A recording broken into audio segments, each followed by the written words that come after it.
Hello student, विद्यार्थी मित्रांनो, आपल्या 11व्या वर्गाचा एक पुढचा व्हिडिओ घेऊन आज मी तुमच्यासमोर पुन्हा हजर आहे. आणि आजच्या या व्हिडिओमध्ये आपण शिकणार आहोत न्यूटन्स लॉ ऑफ मोशन्स. आता न्यूटन्स लॉ ऑफ मोशन हा पॉईंट तुम्ही तुमच्या आधीच्या क्लासमध्ये जसं 10वीत वगैरे शिकलेला असालच, पण तरीही एक 11वी-12वी मध्ये याचा फार उपयोग होतो. त्यामुळे पुन्हा आपल्याला हा एकदा शिकायचा आहे.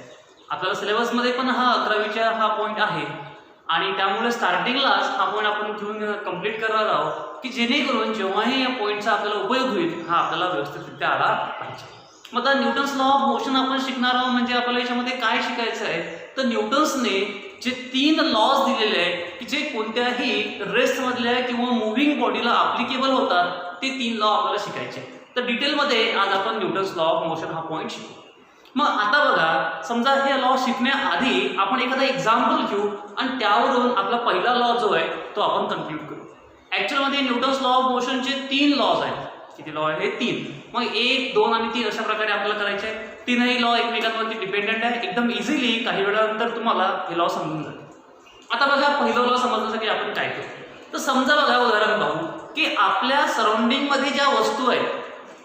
समजा आता बघा, आपल्या घरामध्ये आपण बसलेलो आहोत तर एखादी वॉच असेल, भिंतीवरती घड्याळ आहे, आपण ठेवलेला एखादा TV आहे किंवा आपला बेड आहे किंवा इव्हन आपलं घर आहे. तर ह्या सगळ्या वस्तू त्यांच्या जागेवरती एखाद्या पर्टिक्युलर पोझिशनला फिक्स आहेत. तशा पर्टिक्युलर पोझिशनला फिक्स आहेत. त्यांची पोझिशन काय करत नाही, शक्यतो आपण चेंज करतो. मग जेव्हा बघा एखादी बॉडी एकाच ठिकाणी फिक्स राहते, तिची पोझिशन कशी राहील? फिक्स राहील. तिची पोझिशन चेंज होणार नाही, तेव्हा आपण त्या बॉडीला म्हणतो की ही बॉडी कशामध्ये आहे? रेस्टमध्ये. म्हणजे काय की लॉ शिकण्याआधी आपल्याला 2 गोष्टी फार शिकणं गरजेचे आहे. एक की what is mean by rest, आणि दुसरी महत्त्वाची गोष्ट शिकणं गरजेचं आहे की मोशन काय. तर आपल्याला माहिती आहे की रेस्ट म्हणजे काय की बॉडीची कुठल्याही प्रकारची हालचाल न होणे म्हणजे काय झाली? Rest body. अशी बॉडी झाली तुमची रेस्ट बॉडी. रेस्ट बॉडीचं आणखी एक नाव आहे डेड बॉडी. काय म्हणतो आपण तिला? Dead body. डेड बॉडी म्हणजे मृत शरीर. आता म्हणजे ते बॉडी कुठल्याही प्रकारची काय दाखवणार नाही? हालचाल दाखवणार. तिची पोझिशन काय करणार नाही? चेंज करणार नाही. पहा, पोझिशन म्हणजे काय की ज्या ठिकाणी बॉडी ठेवलेली आहे ती काय झाली? तिची पोझिशन. मग ती बॉडी त्याच पोझिशनला नेहमी कशी राहील? फिक्स. आपल्या घरामधला फॅन आहे, त्याची पोझिशन नेहमी कशी आहे? फिक्स आहे. वर आपण त्याला टांगलेला आहे, तो टांगलेला असतो. पोझिशन कशी आहे? फिक्स आहे. म्हणजे ती बॉडी कशामध्ये आहे? ती बॉडी रेस्ट. कशामध्ये? ती बॉडी रेस्टमध्ये. म्हणजे टाइम सोबत जेव्हा बॉडी तिची पोझिशन चेंज करणार नाही तेव्हा त्या बॉडीला कशामध्ये राहायचं? बॉडी कशामध्ये आहे? रेस्टमध्ये. आणि सर टाइम सोबत बॉडीची पोझिशन चेंज होत गेली. काय होत गेली? Position change. समजा एखादा पक्षी आहे जो एका ठिकाणी बसलेला होता, तो रेस्टमध्ये होता आणि तो तिथून उडून दुसऱ्या ठिकाणी गेला, तर उडताना तो त्याची पोझिशन नेहमी नेहमी नेहमी नेहमी काय करू राहिला? चेंज करू राहिला. म्हणजे ती बॉडी कशामध्ये आली? मोशनमध्ये. एखादी ट्रेन आहे आणि ती ट्रेन वेगाने धावत आहे अशी, म्हणजे ती बॉडी कशामध्ये आहे? मोशनमध्ये. एखादी बस आहे ती चालत आहे, कशामध्ये? मोशन आहे? रेस्टमध्ये. बॉडी कशामध्ये आहे? मोशनमध्ये. म्हणजे काय की जी बॉडी तिची पोझिशन नेहमी नेहमी काय करत राहते? चेंज करत राहते, अशा बॉडीला आपण कोणती बॉडी म्हणतो? ती बॉडी कशामध्ये आहे? मोशनमध्ये. आणि जी बॉडी तिची पोझिशन चेंज करत नाही अशा बॉडीला आपण काय म्हणतो की ती बॉडी कशामध्ये आहे? रेस्टमध्ये. बरोबर आहे. मग आपल्याला रेस्ट काय आहे आणि मोशन काय समजतो. मग आता प्रश्न असा कळतो की सर रेस्ट मधल्या बॉडीला आम्ही मोशन मध्ये नेऊ शकतो काय आणि मोशन मधल्या बॉडीला रेस्ट मध्ये आणू शकतो काय? तर ऑब्व्हियसली अशा गोष्टी आपल्याला करता येतात. कशा? बघा, समजा एखादी बॉडी रेस्ट मध्ये. आपण उदाहरण पाहू. समजा उदाहरण पाहण्यासाठी बघा मी काय केलं की समजा पहा, अशी समजा आपल्याकडे एक सरफेस आहे. काय आपल्याकडे अशा प्रकारची एक सरफेस आहे आणि या सरफेसवरती बघा मी हा एक स्टोन ठेवला. अशा प्रकारे काय ठेवला? अशा प्रकारे एक स्टोन. आता हा स्टोन कशामध्ये आहे? बघा, सध्या हा स्टोन जो आहे हा रेस्टमध्ये, कारण याची पोझिशन काय नाही होत सांगा? चेंज नाही होत. मग आता मला जर या बॉडीला मोशनमध्ये आणायचं आहे, म्हणजे बघा असं फिरवायचं आहे. कशामध्ये आणायचं आहे? याला मोशनमध्ये. तर मोशनमध्ये आणण्यासाठी या बॉडीवरती मला काय करावं लागेल सांगा? काहीतरी फोर्स अप्लाय करावा लागेल. काय अप्लाय करावं लागेल? काहीतरी फोर्स. समजा बघा, आता मी याला असं काय केलं? फोर्स अप्लाय केला. बघा ही बॉडी पहा कशामध्ये आली? बघा कशामध्ये आली? बॉडी मोशनमध्ये. म्हणजे काय की रेस्टमधली बॉडी ही आपल्याला मोशनमध्ये आणता येते, पण रेस्टमधली बॉडी मोशनमध्ये आणण्यासाठी त्या बॉडीवरती फोर्स अप्लाय करावा लागतो. काय अप्लाय करावा लागतो? फोर्स. मग नेमकं आपण पहिले पाहू की फोर्स म्हणजे काय. तर फोर्स मध्ये सिंपली पुश किंवा पुल, याला आपण काय म्हणतो? फोर्स. काय करणे? पुल करणे और काय करणे? पुश करणे.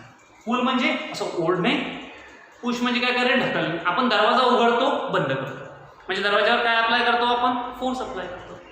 मग कोणत्याही वस्तूला ढकलणे किंवा त्याला ओढणे म्हणजे आपण त्याला काय म्हणतो? फोर्स म्हणतो. मग जेव्हाही आपण एखाद्या रेस्ट मधल्या बॉडीवर फोर्स अप्लाय करू तेव्हा ती बॉडी पॉसिबिलिटी आहे कशामध्ये जाईल? मोशन मध्ये जाईल. कशामध्ये जाईल? मोशन मध्ये. काय अप्लाय केल्यावरती? फोर्स. आता मागच्या उदाहरणामध्ये मी आजकाल लहानसा स्टोन होता, त्याच्यावर फोर्स अप्लाय केला, ती बॉडी कशामध्ये गेली? मोशन मध्ये गेली. समजा आपण उदाहरण पाहू, एखादी कार आहे आणि समजा ती कार बंद पडली. मग आपल्याला सांगितलं की बाबा कारला आपल्याला धक्का द्यायचा आहे, लोटायचा आहे. मग आपण एकट्याने ट्राय केला कारला धक्का देण्याचा, तर पॉसिबिलिटी आहे कदाचित ती पुढे जाईलही किंवा जाणारही नाही, कारण कारचं मास कसं आहे? खूप जास्त मास आहे. तेवढा फोर्स आपण तिच्यावर अप्लाय करू शकत नाही. मग आपण काय केलं? 2-3 आपल्या मित्रांना बोलावलं आणि कार ढकलली. मग कार कुठे गेली? पुढे गेली. म्हणजे कारचं काय झालं? मोशन. आधी कार कशामध्ये होती? रेस्टमध्ये. मोशनमध्ये कधी गेली? जेव्हा तिच्यावर काय अप्लाय केला? फोर्स. पण आपण एकटं तो फोर्स अप्लाय करू शकलो काय? आपल्याला 2-3 मित्रांना सोबत घ्यावं लागलं, तेव्हा त्याच्यावरती फोर्स अप्लाय केला आणि ती बॉडी कशामध्ये गेली? मोशनमध्ये गेली. म्हणजे रेस्ट मधली बॉडी मोशन मध्ये नेण्यासाठी बॉडीवरती फोर्स अप्लाय करावा लागतो, पण तो फोर्सही ॲप्रोप्रिएट असला पाहिजे. मग अशा फोर्सला आपण म्हणतो अनबॅलन्स फोर्स. कोणता फोर्स आहे तो? Unbalance force. आता अनबॅलन्स फोर्स कसा असतो किंवा बॅलन्स फोर्स म्हणजे काय मग सर? तर बघा, आता समजा आपण कन्सिडर करू की 2 पहिलवान आहे आपल्याकडे. काय? 2 पहिलवान. बघा, हा एक पहिला पहिलवान आणि हा एक दुसरा पहिलवान. किती पहिलवान झाले आपले? 2 पहिलवान. आणि या 2 पहिलवानांमध्ये कुस्ती लागली, समजा कुस्तीची शर्यत लागली. त्या लागली दोघांमध्ये कुस्तीची शर्यत. आता बघा, या पहिलवानकडे सारखी ताकद आहे आणि याच्याकडे सारखी ताकद आहे. दोघंही पहिलवान एकमेकांवरती सारखा फोर्स अप्लाय करू राहिले. हा इकडून अप्लाय करू राहिला आणि तो तिकडून अप्लाय करू राहिला. दोघं असे एकमेकांना ढकलून राहिले, हा इकडून आणि तो तिकडून. दोन्ही ठिकाणून फोर्स सारखा आहे. मग दोनही ठिकाणावरून जर फोर्स सारखा असेल तर त्या ठिकाणी काय होते बघा, कशी कंडिशन होईल? अशा प्रकारची कंडिशन. हा एक पहिला पहिलवान, हा दुसरा पहिलवान. दोघंही एकमेकांवर कसा फोर्स अप्लाय करू राहिले? सारखा. बघा, ताकदनं फोर्स अप्लाय करा, एकदम सारखा फोर्स अप्लाय करा. काही झालं? काहीच नाही झालं. पण आता एक पहिलवानाचा म्हणजे या पहिलवानचा फोर्स कमी आहे आणि याचा कसा आहे? जास्त फोर्स आहे. तर काय होईल? जसा हा याच्यावर ढकले, हा याला इकडे ढकलून. म्हणजे जास्त ताकद ज्याच्याकडे होती, जास्त फोर्स त्याने अप्लाय केला, त्याने दुसऱ्या बॉडीला काय केलं? मूव्ह केलं पुढे. काय केलं? दुसऱ्या बॉडीला पुढे काय केलं? मूव्ह केलं. म्हणजे कसा फोर्स अप्लाय केला? जास्त फोर्स अप्लाय केला. मग जेव्हा दोनही फोर्स सारखे असतील तेव्हा काहीच वर्क होणार नाही. त्या केसमध्ये दोनही फोर्स बॅलन्स आहे. कशा आहेत? दोनही फोर्स बॅलन्स. ज्या केसमध्ये एक फोर्स कमी आणि एक फोर्स जास्त असेल त्या केसमध्ये बॉडी पुढे मूव्ह होईल. त्या केसमध्ये फोर्स कसे आहेत? अनबॅलन्स फोर्स आहेत.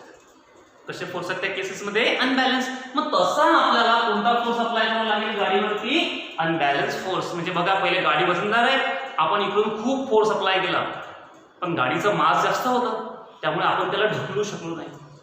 आता काही वेळेस आपण या मासला इनर्शियाही म्हणतो. काय म्हणतो? मासला इनर्शिया. आता इनर्शिया काय असते? इनर्शिया म्हणजे बॉडीची अशी ॲबिलिटी की ती स्वतःमध्ये काही चेंज होऊ देणार नाही. तिची पोझिशन वगैरे काय करू देणार नाही? चेंज करू देणार नाही. कसं? समजा आता ही भिंत आहे बघा, मी या भिंतीवरती हा फोर्स अप्लाय केला असं बघा. काय केला? भिंतीवरती काय अप्लाय केला? भरपूर सारा फोर्स अप्लाय केला. आता मी भिंतीवर फोर्स अप्लाय केला की नाही?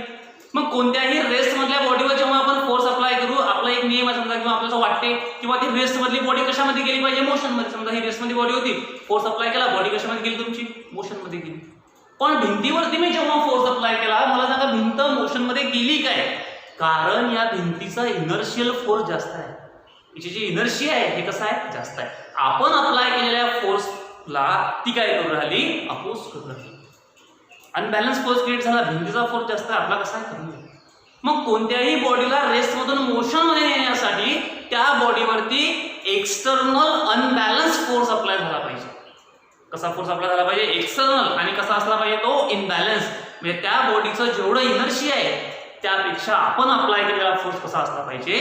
जास्त असला पाहिजे, तरच ती बॉडी काय होईल? मूव्ह होईल. मग आता आपण पहिलं शिकलो की रेस्ट मधली बॉडी मोशन मध्ये आणता येते. काय करता येते? रेस्ट मधली बॉडी कशामध्ये आणता येते? मोशन मध्ये. तिच्यावर काय अप्लाय करून सांगा मुलांना? फोर्स. पण कोणता फोर्स मुलांना? Unbalance force. म्हणजे आपण जर रेस्ट मधल्या बॉडीवर अनबॅलन्स फोर्स अप्लाय केला तर ती रेस्ट मधली बॉडी कशामध्ये जाईल? मोशन मध्ये जाईल. आता आपलं दुसरं की मग सर जी बॉडी मोशन मध्ये आहे तिला रेस्ट मध्ये आणता येते का? तर हो, आणता येते. कसं? समजा बघा, आपण उदाहरण पाहू. काय पाहू आपण? एक उदाहरण पाहू. कसं बघा रेस्ट मधली बॉडी मोशन मध्ये आणतो आपण. समजा एखादी टू व्हीलर आहे किंवा आपली सायकल आहे. आपण सायकल चालवतो. मग सायकल चालवतो म्हणजे चाकं फिरत आहे म्हणजे आपण कशामध्ये आहोत? मोशन मध्ये आहोत. मग आता आपल्याला सायकल थांबवायची आहे. मग आपण काय करतो? ब्रेकला मारतो. ब्रेकवरती काय अप्लाय करतो? फोर्स अप्लाय करतो. तो ब्रेक काय करतो? त्या चाकावरती फोर्स अप्लाय करतो. रबरचं पॅड वगैरे त्याच्यावरती फोर्स अप्लाय करतो आणि चाकाला थांबवतो. म्हणजे त्या बॉडीला मोशन मधून कशामध्ये आणतो? रेस्ट मध्ये. मग जसं आपण रेस्ट मधली बॉडी मोशन मध्ये आणली तसंच मोशन मधली बॉडी सुद्धा आपण रेस्ट मध्ये नेऊ शकतो. कशामध्ये नेऊ शकतो? रेस्ट मध्ये. काय अप्लाय करून मुलांना? पुन्हा फोर्स अप्लाय करून. काय अप्लाय करून? फोर्स अप्लाय करून. म्हणजे रेस्ट मधली बॉडी मोशन मध्ये नेणे, मोशन मधली बॉडी रेस्ट मध्ये आणणे. बरोबर आहे?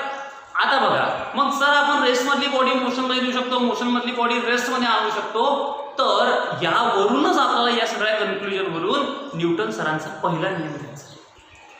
कोणता नियम घ्यायचा आहे? पहिला नियम. आता न्यूटन सरांचा नियम कसा आहे बघा पहिला, की जी बॉडी रेस्ट मध्ये आहे ती बॉडी नेहमी रेस्ट मध्ये राहील. जी बॉडी रेस्ट मध्ये आहे ती बॉडी नेहमी कशामध्ये राहील? रेस्ट मध्ये.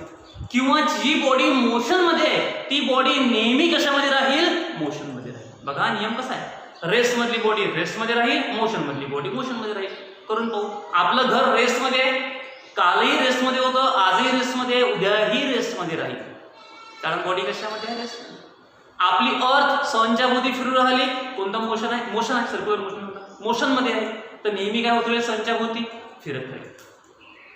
पण रेस्ट मधली बॉडी रेस्ट मध्ये कधीपर्यंत राहते आपण शिकलो? जोपर्यंत अनबॅलन्स फोर्स अप्लाय होत नाही तोपर्यंत. मोशन मधली बॉडी मोशन मध्ये कधीपर्यंत राहते? जोपर्यंत अनबॅलन्स फोर्स अप्लाय होत नाही तोपर्यंत. मग न्यूटन सरांनी तेच सांगितलं की जर तुमचा ऑब्जेक्ट रेस्ट मध्ये असेल तर तो रेस्ट मध्ये राहील, जर तो मोशन मध्ये असेल तर मोशन मध्ये राहील. पण जर त्या बॉडीवर एक्सटर्नल अनबॅलन्स फोर्स अप्लाय झाला तर तुमच्या बॉडीचं मोशन किंवा रेस्ट पोझिशन चेंज होऊ शकते. हा तुमचा कोणता नियम आहे? न्यूटनचा फर्स्ट लॉ ऑफ मोशन. कोणता नियम आहे न्यूटनचा? First law of motion. मग याचं स्टेटमेंट घ्यायचं झालं, स्टेटमेंट कसं येईल तुमचं? तर every object in a universe, काय म्हणू आपण? Every object in a universe continuous in a state of rest. Continuously कशामध्ये आहे? State of rest. पुढे शब्द आहे ऑर किंवा युनिफॉर्मली ऍक्सलरेटेड मोशन. कशामध्ये राहतील? Uniformly accelerated motion. पहा स्टेटमेंट कसं आहे. तर every object in a universe are in a state of rest or continuously accelerated motion until an external unbalanced force applied on it. म्हणजे जोपर्यंत universe मधल्या सगळ्या वस्तू ह्या एक तर रेस्ट मध्ये असतील किंवा कंटिन्युअस मोशन मध्ये असतील, मग त्यांची स्टेट कधी चेंज होईल? जेव्हा त्या बॉडीवरती आपण एक्सटर्नल अनबॅलन्स फोर्स अप्लाय करू तेव्हा त्या बॉडीचं स्टेट काय होईल? चेंज होईल. म्हणजे रेस्ट मधली बॉडी मोशन मध्ये जाईल आणि मोशन मधली बॉडी रेस्ट मध्ये येईल. हा तुमचा न्यूटनचा कोणता नियम आहे? First law of motion. Statement लिहिता येईल तुम्हाला? कसं येईल statement? Every body in universe are in a state of rest or continuously accelerated motion until an external unbalanced force applied on it. हे काय आता न्यूटनच्या फर्स्ट लॉचा स्टेटमेंट. समजलं हे स्टेटमेंट? म्हणजे रेस्ट मधल्या बॉडीला मोशन मध्ये आणण्यासाठी फोर्स अप्लाय करावा लागेल, मोशन मधल्या बॉडीला रेस्ट मध्ये आणण्यासाठी फोर्स अप्लाय करावा लागेल. दगड रेस्ट मध्ये होता त्याला मोशन मध्ये आणणं आहे म्हणजे काय अप्लाय करू? फोर्स. और सनच्या भोवती फिरून राहिली, मोशन मध्ये आहे, जर तिला रेस्ट मध्ये आणणं आहे मग आपण जाऊ. और चालली फिरू राहिली सनच्या भोवती, आपण गेलो थांब थांब थांब और थांब, मी तुला अडवतोस. अडेल काय? आपल्या शेतात नाही अडणार. मोठा एखादा ग्रह आणला म्हणजे आपल्याला ज्युपिटर सारखा आणि तो असा आरच्या पुढे ठेवणं पडेल म्हणजे जेणेकरून अर्थ काय होऊन जाईल तर थांबून जाईल. तेवढं आपण काही करू शकत नाही. ते काही आपण मोशनमधली बॉडी रेस्टमध्ये आणू नये. आपलं हेच बरं आहे, सायकल थांबवा, गाड्या थांबवा, 4 व्हीलर थांबवा, 2 व्हीलर थांबवा, हात देऊन थांबवा, कसे थांबवा. तो एक पावरच आहे. बस चालली अशी, बस एखाद्या आजोबा होते म्हातारे, बस चालली त्याचा हात दिला, हो हो थांबवली बसवाल्याला बस. मोशनमधली बॉडी कशामध्ये आली? रेस्टमध्ये. कुठलाही फोर्स नाही अप्लाय केला, आपण फक्त हात दिला बॉडी रेस्टमध्ये आली. असं येऊ शकते. ते समजा निग्लिजिबल गोष्ट आहे, ते रन करतो. मग आता बघा आपण फर्स्ट लॉमध्ये काय शिकलो की जर रेस्टमधली बॉडी आहे ती मोशनमध्ये आणता येते, मोशनमधली बॉडी रेस्टमध्ये आणता येते. जोपर्यंत आपण काय करते एक्सटर्नल फोर्स अप्लाय करते तोपर्यंत ती बॉडी त्याच्या मोशनमध्ये काय आपण फर्स्ट लॉमध्ये शिकलो. आता दुसरा लॉ आपण काय सांगतो की जर तुम्ही म्हटलं ठीक आहे रेस्टमधली बॉडी मोशनमध्ये आणा, मोशनमधली बॉडी रेस्टमध्ये आणा, पण आणताना तुम्ही सांगितलं अनबॅलन्स फोर्स अप्लाय करा. मग किती अनबॅलन्स फोर्स अप्लाय करा? मग एक उदाहरण पहा. आपल्या घरी समजा 2 कामं निघले. किती कामं निघले? 2 कामं कोणते पहा? 2 कामं कोणते? एक पहिलं काम आपल्याला समजा आपल्या घरामध्ये एखादी भिंत पाडायची. सर कुठे पाडणार आमच्या घराची भिंत नाही, कन्सिडर करा. समजा एखादी भिंत पाडायची, मोठी चांगली उंच भिंत आहे, तिला पाडून टाकायची, नवीन बांधायची. आणि काय करणार आहे आपल्या घरामध्ये समजा लहानशी कचरा पेटी आहे, ते कचरा बाहेर घेऊन फेकणार. एवढी कचरा पेटी आहे, त्यातला कचरा कुठून घेऊन फेकणार. मग तुम्हाला वाटलं की झाला बुवा रेस्टमध्ये आहे दोन्ही बॉडी, यायला मोशनमध्ये आणणं आहे, म्हणजे काय अप्लाय करणं पडेल? Unbalance force. मग तुम्ही काय केलं? अनबॅलन्स फोर्स अप्लाय करायसाठी एक गोष्ट केली. एका माणसाला कामाला सांगलं. काय सांगलं? एका माणसाला कामाला सांगितलं आणि एक JCB मशीन सांगितली. कोणती मशीन सांगितली? JCB. माहिती ना तुम्हाला JCB अशी ते उखरते, लोक पाहतात, हा हो बरोबर उखरते बरोबर, त्याचं काय लोक पाहतात पण त्याच्याकडे. JCB मशीन सांगितली, माणूस आली ती JCB मशीन. का म्हणे काय काम आहे? हा म्हणे हे कचरा पेटी दिसते की नाही, या कचरा पेटीला उचलून बाहेर घेऊन फेक. हे मा पहिलं काम. कोणाला सांगलं हे काम? त्या JCB मशीन वाले. तो माणूस आला, का म्हणे भाऊ काय काम आहे? हे कुठची भीत आहे की म्हणे एवढी अशी पाहून टाक म्हणे. लागला तो बिचारा पाडायला. आता ऍक्च्युअल मध्ये पहा, जर समजा तुम्ही विचार केला असेल सर तुम्ही असं काय सांगू राहिलं आम्हाला, आम्ही थोडं वेगळं सांगितलं असतं, तर तुम्ही काय सांगितलं असतं त्या माणसाला की कचरा पेटी उचलून बाहेर नाही आणि हे भिंत जे पाडायचं काम आहे कोणाला दिलं असतं? JCBला दिलं असतं. पण मी जो आहे किंवा तुम्ही जे आहे आपल्याला फोर्स बद्दल नॉलेज नाही. काय नाही समजा आपण सध्या फोर्स बद्दल नॉलेज नाही तेव्हाच्या पिरियडमध्ये की कोणत्या बॉडीवर अनबॅलन्स फोर्स अप्लाय केला की ती रेस्टमध्ये जाते. मग त्यामुळे आपल्याला माहीत असलं पाहिजे की जर लहान काम असेल तर फोर्स कमी लागतो, मोठं काम असेल तर फोर्स कसा लागतो? जास्त लागतो. पण तो किती लागतो एक्झॅक्ट हे काढणं गरजेचं आहे. त्यासाठी आता न्यूटनचा कोणता लॉ आहे? Second law. कोणता लॉ पाहणं आहे? Second law. हा फार फेमस लॉ आहे. असा आहे तो लोकांनी एवढंच माहिती असतं F इक्वल्स टू ma. मोठे पाठ करून नका. F equals to ma. मग आता काय तर दुसरा लॉ पाहायचा आता की जेव्हा रेस्टमधली बॉडी तुमची मोशनमध्ये जाईल किंवा मोशनमधली बॉडी रेस्टमध्ये येईल, त्याच्यावर अनबॅलन्स फोर्स अप्लाय केल्यावर तो अनबॅलन्स फोर्स किती आहे ते काढणं म्हणजे कोणता लॉ? Second law. तर तो अनबॅलन्स फोर्स असतो F इक्वल्स टू ma. पण लिहिताना असं घेत नाही आपण. त्याला आपण नवीन शब्द देतो मोमेंटम. काय शब्द देतो आपण त्याला? मोमेंटम. मोमेंटम म्हणजे काय करणे? हालचाल. मोमेंटम म्हणजे काय करणे? हालचाल. समजा ही एक बॉडी होती, या बॉडीवर काय अप्लाय केला फोर्स? ही बॉडी आहे A पॉईंट पासून अशी कुठे आली? B पॉईंट मध्ये आली. बॉडीचं काय झालं? मुवमेंट झालं. आता बॉडीचं मुवमेंट कसं झालं? जेव्हा आपण याच्यावर काय अप्लाय केला? फोर्स. मग आपण अप्लाय केलेला हा फोर्स किती आहे हे कसं काढतात? तर ते काढणे म्हणजेच मोमेंटम काढणे. हे काढणे म्हणजेच काय? मोमेंटम. सेकंड लॉ काय आहे? Rate of change of momentum of a body is directly proportional to applied force. म्हणजे बघा आपण अप्लाय केलेल्या फोर्स वरती डिपेंड आहे की ती बॉडी किती मूव्हमेंट. समजा एखादा प्लेअर आहे जो फुटबॉल खेळू राहिला, काय खेळू राहिला? फुटबॉल, आणि त्याने इझिली पायाने एकदम इझिली क्लिक केली, एकदम आरामात किक मारली फुटबॉलला. फुटबॉल थोडं अंतर जाईल, थांबून जाईल. नंतर त्याच प्लेअरने त्या फुटबॉलला जोरात किक मारली. कशी किक मारली? जोरात. त्या केसमध्ये फुटबॉल खूप दूरपर्यंत जाईल. म्हणजे आपण अप्लाय केलेला फोर्स जास्त असेल तर मुवमेंटमही कसं होईल? जास्त. आपण अप्लाय केलेला फोर्स कमी असेल तर मुवमेंटमही कसं होईल? कमी होईल. म्हणजे मुवमेंटम हे कशावर डिपेंडेंट आहे? आपण अप्लाय केलेल्या फोर्सवरती. जेवढा फोर्स जास्त तेवढं मुवमेंटम जास्त. म्हणून momentum is directly proportional to the applied force. हा तुमचा सेकंड लॉ की rate of change of momentum is directly proportional to the applied force. Momentum जो चेंज होईल ते कशाला प्रपोर्शनल असते? फोर्सला. म्हणजे कसं आहे बघा, तर momentum is denoted by P. कशाने दाखवतो आपण मोमेंटम? तुमचं पी न दाखवतो. आणि या पीचा फॉर्म्युला असतो मास इंटू व्हेलॉसिटी. काय फॉर्म्युला आहे मोमेंटमचा? P is equals to mv. m is for mass of body and v is its velocity. कोणत्या व्हेलॉसिटीने ती बॉडी कुठे चालली? पुढे चालली. मग आता बघा मोमेंटम काय झालं तुमचं? टाइम सोबत चेंज झालं. काय झालं? मोमेंटम टाइम सोबत काय झालं? चेंज. लिहून घेतो मोमेंटम चेंज विथ काय झालं? हे टाइम. हा काय आहे? मास. आता ही काय आहे? व्हेलॉसिटी. काय ती? व्हेलॉसिटी. आता बघा जर याला आपण टाइम सोबत चेंज केलं तर ही व्हेलॉसिटी पण टाइम सोबत काय होईल? तुमची चेंज होईल. कोणासोबत चेंज होईल? ती टाइम सोबत चेंज होईल. ऍक्च्युअली याला डेरिव्हेटिव्ह करायला लागते, पण तुम्हाला अजून डेरिव्हेटिव्हची आयडिया आलेली नाही. कारण तुम्ही सध्याच 10वी समजा पासआउट झालेले आहे. डेरिव्हेटिव्ह तुम्हाला 11वी मध्ये येईल. फिजिक्समध्ये डेरिव्हेटिव्ह येते. जेव्हा तुम्हाला डेरिव्हेटिव्ह आपण शिकवू तेव्हा तुम्हाला माहित असेल की डेरिव्हेटिव्ह कसं काढतात. तर हा velocity upon time, rate of change of velocity per unit time म्हणजे काय असते? ऍक्सेलरेशन. तर हा फॉर्म्युला बनतो आपला F is equals to m into e. कोणता फॉर्म्युला तयार होईल आपला? F is equals to m into e.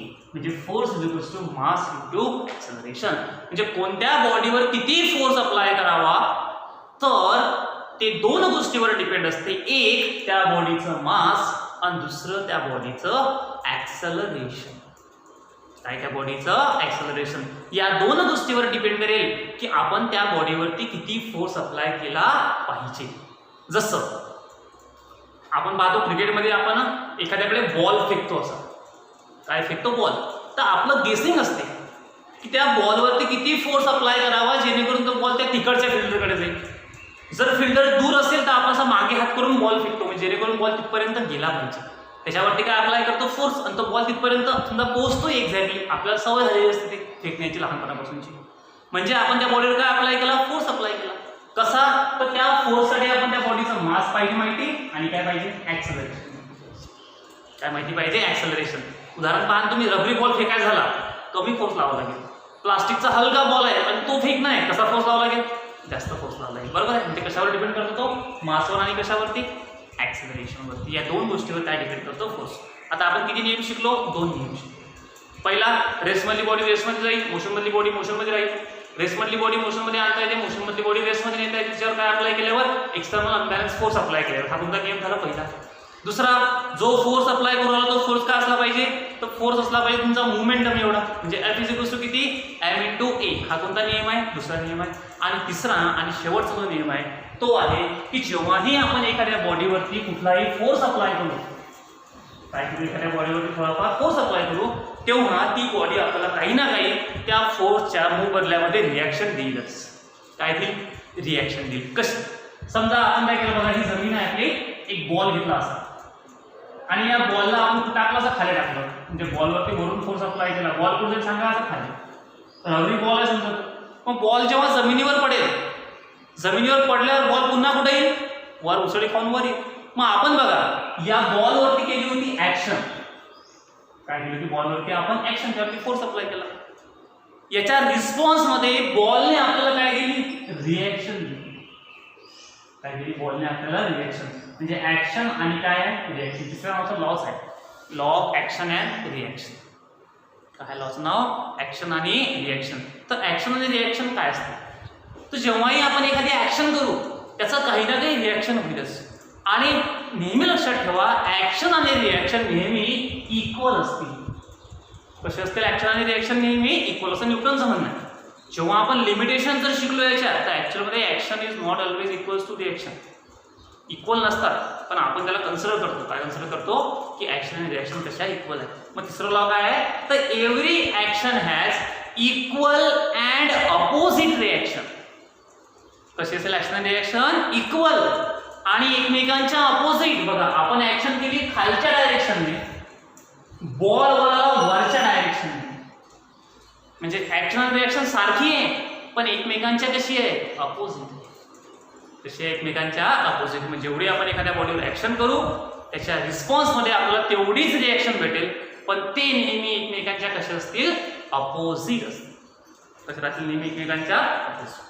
तर असे तुमचे न्यूटनचे 3 लॉज आहेत. कोणते? Laws of motion. आता हे लॉज ऑफ मोशन तुम्ही विसरले कधी? तर एक लहानशी तुम्हाला स्टोरी सांगतो, इंटरेस्टिंग म्हणजे अशी स्टोरी नाही आहे ॲक्च्युअलीमध्ये, पण आपण बनवली समजा ती आता अशी. काय करावं काही नव्हतं आपल्याला, रिकाममुक्त घरी बसेल, काय करा बनवा न्यूटनवर स्टोरी बनवली. पहा कशी बनवली लॉ लक्षात ठेवायसाठी. काय झालं एकदा पहा, न्यूटन साहेब होते, झोपेल होते ते.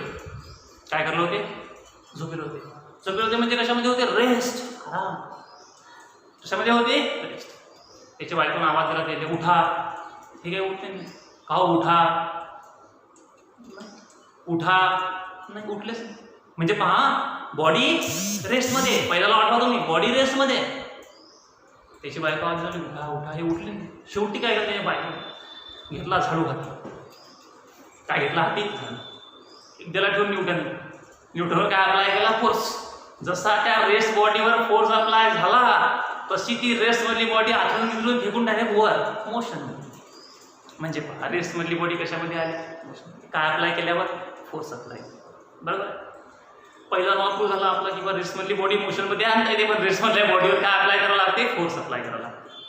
नंतर काय झालं, ते सांगलं की हे तुम्ही मार्केटला जा आणि भाजीपाला घेऊन या, काय ना की भाजी करू आपण, स्वयंपाक करू. त्याने ते आपली पिशवी घेतली, गेली कॅरी बॅग म्हणा, किंवा ते लाईनी पडून घेतली काय शाळेत, ते डबा घेऊन ते बास्केट गेले ते मार्केटमध्ये.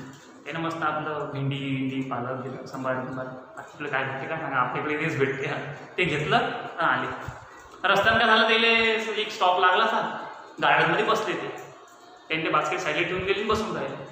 त्याला लागली झोप, सकाळी झोपेतून उठवलं त्याला, झोप लागली त्याला. तरी आली एक बकरी. काय तिथे एक बकरी. त्या बकरीनं काय केलं, त्याचं ते बास्केट पाहिलं, बास्केटमध्ये तिला हिरवेगार भाजीपाला दिसला, ते लागली ते भाजीपाला खायला. बकरी काय खायला लागली, बकरी भाजीपाला. आता बकरी भाजीपाला खाल्ला तिने सगळा खाऊन घेतला भाजीपाला. मग न्यूटनला जागाला थोडासा राहिला, तेव्हा अरे बकरीनं आपला काय खाल्ला, भाजीपाला. आता न्यूटनला आला राग डबल, भलक्याचा राग आला न्यूटनला, काय करून काही नाही करू. न्यूटन गेला आणि त्या बकरीला चांगला हाणायला लागला, दुसऱ्यानं बघ हंडवला बकरीने, चांगला मारला.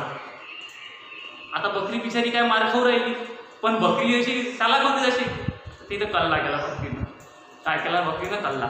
मग आता काय झालं, न्यूटननं हाणलं, बकरीनं मग कल्ला केला. तुम्हाला तर माहिती बकरीचा कल्ला कसा असते, बकरी कशी करते, मग मॅ कशी करते बकरी, मॅ. न्यूटननं ऐकलं, बकरीनं काय केलं, मॅ केलं. मग त्याला वाटलं आपण बा बकरीवर फोर्स अप्लाय केला, आणि बकरीनं आपल्याला सांगलं की फोर्स किती आहे, तर म्हणजे मॅ एवढा फोर्स आहे. मग न्यूटन मध्ये at equals to m into a mass into acceleration, मॅ. आता आपण ते प्रूफ आहे पाहिला बघा कसं असते. तर मग एफ इंटू ए इतका काय आहे, फोर्स. मग न्यूटन ते भाजीपाला उचलला विचारायला तसाच, किंवा तिथंच बकरीवर फोर्स अप्लाय केला, लय मोठा फोर्स अप्लाय केला. आता बकरीची आली जीवावरून, हा म्हणे मारून आला मला म्हणे मागापासूनचा, किती मार खाऊ म्हणे. मग मी बकरीची आली जीवावरून, बकरीनं काय केलं, तिची आली जीवावरून, यानं तिच्यावर लय मोठी ॲक्शन केली, ती फोर्स अप्लाय करून बकरीला वाटलं आता तर रिॲक्शन द्यावं लागते. बकरी आली, जेव्हा मारलं की तिने न्यूटनले, आता न्यूटन मारला. म्हणजे यानं बकरीवर केली ॲक्शन, बकरीने त्याच्या अगेन्स्टमध्ये काय केली, रिॲक्शन केली. अजून याचा राहिला रिॲक्शनचा, हा घरी गेला ते भाजीपाला घेऊन, ते भेंड फक्त वरचं खायला खालचं कुठं धुंडून राहिलं. पालकाच्या फक्त खालच्या काळ्या पानं गायब, सांबाराच्या फक्त खालच्या काळ्या पानं गायब. ते घेऊन कुठे गेला, घरी घे म्हणे भाजीपाला. बायको म्हणे हे काय आणलं, भाजीपाला. बायकोनं पाहिला भाजीपाला, असा पालाची सणकली, दिल दिन काना खालतो न्यूटनच्या, सणकन हाणली उजव्या हातानं. ॲक्शन अप्लाय केली बायकोनं. न्यूटनला राग आला, म्हणे मला मारलं तुला. न्यूटननं दिलेली एक काय दिली, रिॲक्शन. ॲक्शनला काय भेटली, रिॲक्शन. कशी भेटली, इक्वल आणि एकमेकांच्या. तर हे जे नियम आहे हे न्यूटन सरांचे काय आहे, 3 नियम आहे. लॉज ऑफ काय आहे, मोशन्स आहेत. तर हे लॉज ऑफ मोशन आपल्याला पूर्ण 11वीच्या सिलेबसमध्ये किंवा पुढे जेव्हा तुम्ही फिजिक्स शिकाल तेव्हा फार गरजेचं आहे. त्यामुळे हे लॉ आपले विसरलं पाहिजेच नाही. आपण लॉ हे विसरलो कधी तरी पुन्हा आठवण्याचा प्रयत्न करायचा. त्यामुळे मी तुम्हाला ही स्टोरी सांगितली. आता ही स्टोरी ॲक्च्युअलमध्ये समजा म्हणायला नाही पाहिजे, कारण आपण बनवली एक प्रकारे. समजा एक फक्त एक इंटरेस्टिंग किंवा एक लवकर समजावं टॉपिक म्हणून बनवलेली आहे. तशी काही स्टोरी ॲक्च्युअलमध्ये नाही आहे, पण आपण ती बनवली. तर त्यावरून तुम्ही लक्षात ठेवू शकता, बरोबर आहे. तर हे तुमचे काय आहे, न्यूटन सरांचे 3 लॉ. जेव्हा नाव न्यूटन सरांचे लॉ लक्षात ठेवा, न्यूटन सर आणि त्याची बकरी, बस एवढं लक्षात ठेवा तुम्ही. तुम्हाला लॉ सगळे ऑटोमॅटिक काय जाते, वाचून जातील. तर असा आपला हा पॉईंट आपण काय केला, कंप्लीट केला. न्यूटनचे किती लॉ, 3 लॉ. असेच अजून आपले पुढचे जे पॉईंट्स आहेत जे आपल्याला फार गरजेचे आहे 11वी 12वीमध्ये शिकताना, ते आपण पुढच्या काही व्हिडिओजमध्ये काय करू, कव्हर करू. ठीक आहे, थँक्यू.